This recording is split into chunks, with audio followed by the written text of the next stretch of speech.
Hello students, अब हम करने जा रहे हैं एक्सरसाइज 5.3 का नेक्स्ट क्वेश्चन। कल अपनों ने फर्स्ट और सेकंड क्वेश्चन कर लिया था, ठीक है। आज अपने नेक्स्ट क्वेश्चन करने जा रहे हैं। क्वेश्चन नंबर थर्ड जो है, जब आपका थर्ड चैप्टर करवाया जाएगा तब आपको कंप्लीट करवा देंगे, क्योंकि इसमें फैक्टराइज करना है। क्या करना है स्टूडेंट? फैक्टराइज। इसके बाद थर्ड चैप्टर शुरू कराएंगे, तब आपको ये करा देंगे। फोर्थ नंबर देखो क्या दिया है, बताओ। Find the sum of first 25 terms of the following series whose end term is, जिसका एंड टर्म अपने को दिया हुआ है 3 + 4 है। ये एक एपी का एंड टर्म आपको दिया हुआ है। इसमें आपको 25 टर्म तक जो भी सम नंबर्स आएंगे उन सारों का सम निकालना है। तो देखो, अगर मैं यहाँ एंड की जगह 1 रखता हूँ, एंड की जगह क्या रखता हूँ 1, अगर मैं 1 रखता हूँ तो पहला टर्म आ जाएगा। तो एंड की जगह 1 रख दो, 3 + 4 बन जा 4, 3 + 4 कितना आ गया 7। तो पहला टर्म आ गया अपने पास 7, ठीक है। अब अगर अपने को दूसरा टर्म निकालना है तो एंड की जगह क्या रखना पड़ेगा, 2 रखना पड़ेगा। तो एंड की जगह रख दो 2, 4 × 2, 4 × 2 = 8, 11। तो ये आ गया इसका सेकंड टर्म। क्लियर है? यहाँ तक दो टर्म अपनों ने निकाल लिए, ठीक है। एक पहला टर्म आ गया अपने पास 7, दूसरा टर्म आ गया 11। तो ये ऐसे टर्म चलते रहेंगे। पहला क्या आएगा बताओ 7, फिर 11, अगला कौन सा आएगा बताओ 15। ऐसे टोटल 25 टर्म तक है। कितने टर्म्स हैं? 25। तो अपने 25 ऊपर वाला निकाल ले, या इजी सा फॉर्मूला जैसे मर्जी आप लगा सकते हो। डी निकाल लो इसका। डी क्या होता है बताओ? कॉमन डिफरेंस 8 - 7, इसमें से इसको माइनस करो। 11 - 7 कितना आ गया 4। क्लियर है? यहाँ तक पहला टर्म आ गया 7, दूसरा टर्म आ गया 11 और डी आ गया अपने पास 4। अब अपने को निकालना है 25 टर्म्स तक सम, यानी x25 निकालना है। फॉर्मूला होता है n/2 2a + n-1 × d। ये फॉर्मूला होता है किसी भी एपी के टर्म्स का सम निकालने का। तो मैं सारी वैल्यू इसमें रख रहा हूं और फिर क्या आ जाएगा, इन सारों का सम आ जाएगा। देखो यहां से कर रहा हूं,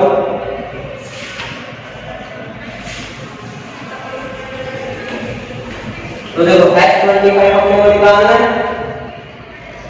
क्या आएगा? n कितने हैं 25 है, 2 a कितना था पहला टर्म 7, n कितने हैं 25 - 1, d कितना है बताओ 4। यार समझ आ गया? s25 अपने को निकालना है और अपने ये सारी वैल्यू यहां तक पुट कर दी। अब देखो इसको सॉल्व करते हैं। तो सॉल्व करने के बाद देखो क्या आएगा, 25/2 7 2 का हो गया 14 + 25 में से बन गया 24 × 4। तो ये आ जाएगा 25/2 14 + 24 4 जा 96। क्या हो गया 24 4 जा 96। क्लियर? 96 + 14 करेंगे तो इसका जो आंसर आएगा वो कितना आएगा बताओ 25/2। ये हो जाएगा 110। कितना हो जाएगा? इन दोनों को ऐड कर देंगे तो कितना हो जाएगा 110। अब इसको मल्टीप्लाई कर दीजिए, इसको कट कर दीजिए, ये आ जाएगा 55। क्लियर है? 2 से 110 काटेंगे 55। अब 25 से मल्टीप्लाई कर दो, मल्टीप्लाई करो कितना आएगा 25 5 जा 125, 12 कैरी 25 5 जा 125 और 12 137। तो ये आएगा 25 टर्म्स का सम। क्लियर है स्टूडेंट? तो इस तरीके से अपने क्या है किसी भी एपी से एपी का एन टर्म तक अपने क्या है सम निकाल सकते हैं। यहाँ तक क्लियर है सबको? अब अपने नेक्स्ट क्वेश्चन करने जा रहे हैं इसका सेकंड पार्ट, ठीक है। उसमें भी अपने को 25 का सम निकाल कर दिखाना है।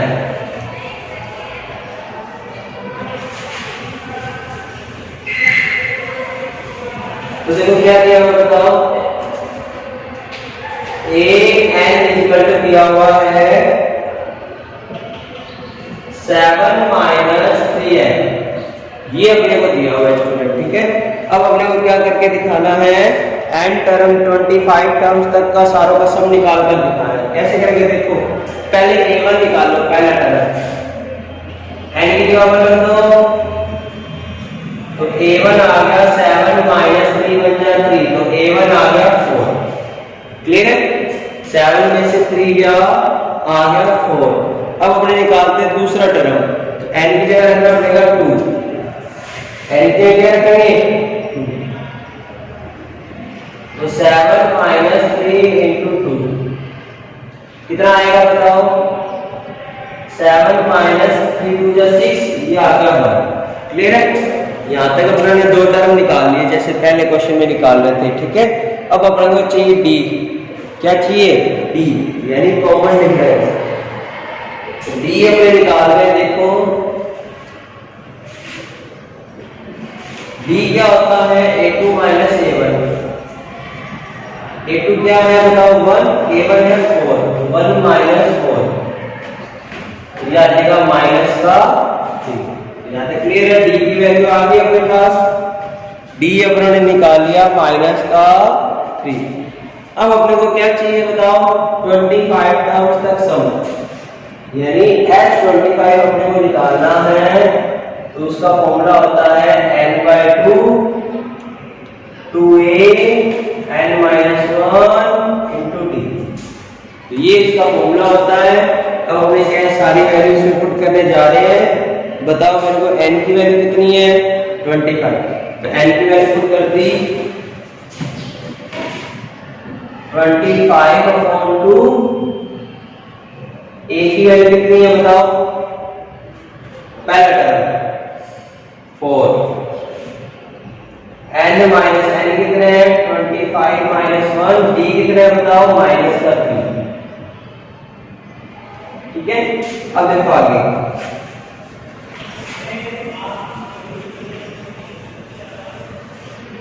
तो 25/2 2 4 जा 8, 25 में से बन गया 24 इंटू माइनस का 3, 25/2 24 की क्या हो जाएगा 72, 25/2 8 में से 72 गया माइनस 64, ये कट हो गया कितना आ गया 32 को मल्टीप्लाई कर दो 25 से, 25 2 जा 50,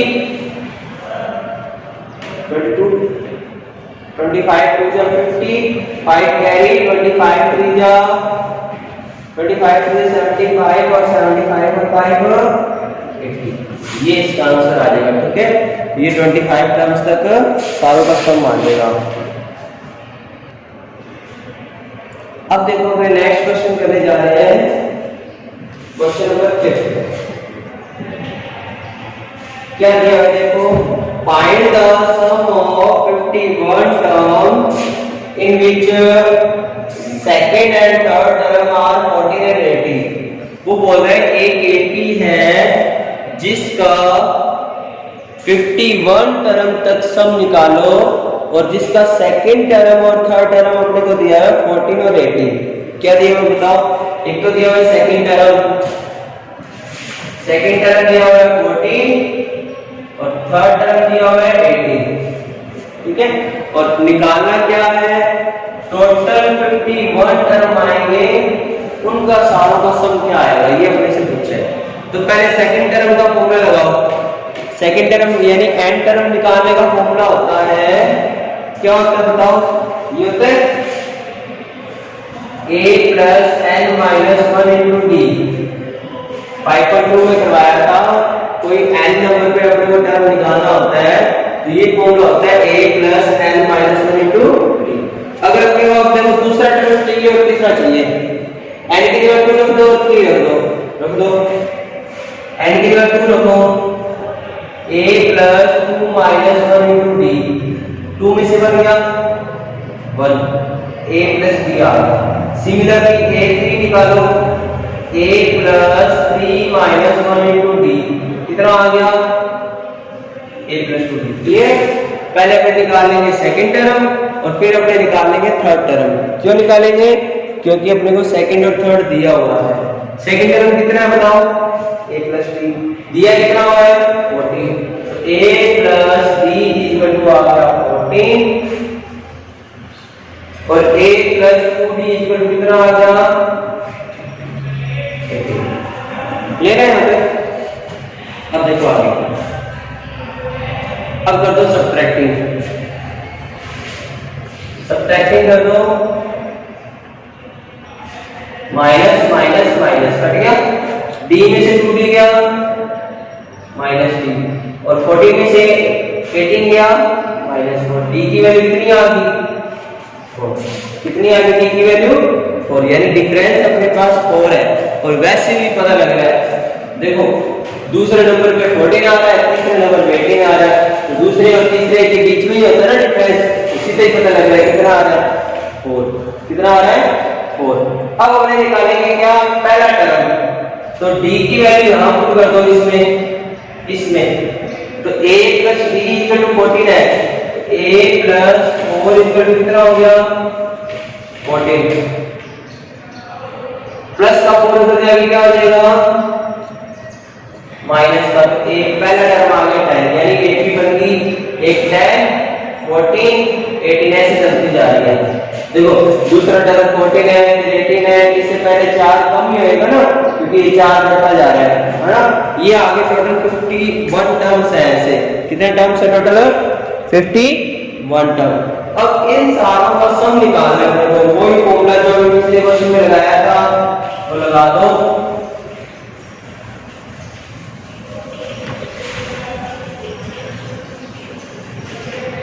बताओ क्या लगाया था? Sn इक्वल टू क्या होता है? n by 2 2a plus n minus 1 into ये लगाया था। ये अपने फॉर्मूला लगा रहे हैं, ठीक है। अब अपने को 51 टर्म का सम निकालना है, ठीक है। तो फॉर्मूला लगा देते हैं, Sn इक्वल टू क्या होता है? n by 2 2a plus n minus 1 into d। n की वैल्यू रखी 51, तो 51 टर्म का सम निकालना है। n की वैल्यू आ गई 51/2 2 इंटू a की वैल्यू कितनी है? 10, n की वैल्यू 51 माइनस 1, d की वैल्यू कितनी है? 4। डिफरेंस कितना है? 4 है ना। ये आ जाएगा 51/2, ये आ गया 20, 51 में से बन गया 50 इंटू 4, ये आ जाएगा 51/2 20 प्लस 50 इंटू 4 हो जाएगा 200। तो 51/2 200 प्लस 20 कितना हो गया? 220। ये कट के कितना आ गया? 110। अब इसको मल्टीप्लाई कर दीजिए, 0 तो वैसे आ जाएगा, 11 बन जाए 11, 1 कैरी 11 5 था 55 और 1 56। तो ये आ जाएगा टोटल 51 टर्म्स का सम, ठीक है। कितना आ रहा है बताओ? 5610। क्लियर है यहाँ तक? ठीक है। ऐसे अपने को क्या है, टोटल 51 टर्म तक अपने को सारों का सम निकाल के बताना था, ठीक है स्टूडेंट।